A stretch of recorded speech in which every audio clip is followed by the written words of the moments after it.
Magandang umaga po. Ako po si Ray Marcel Lura, operator ng DTF dito sa DT Dumaguete. Ang machine dito ay ginagamit ng 6 na araw na may total na 154 meters. Ito po yung printed area, pinalitan po ng white head this year at saka damper.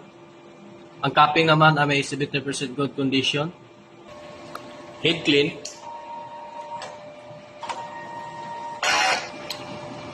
Punasan ang wiper pagkatapos mag-head clean. At nozzle test.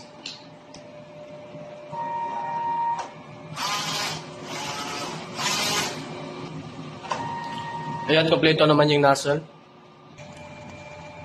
Ito naman yung ink tank system. Yung ink level is sakto lang. Ang waste tank area last disposal po last week. Ito naman yung ABR. Ground wire.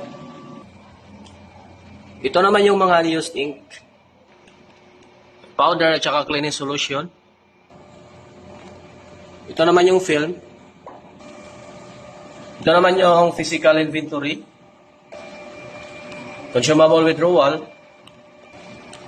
At daily output recording. Salamat po.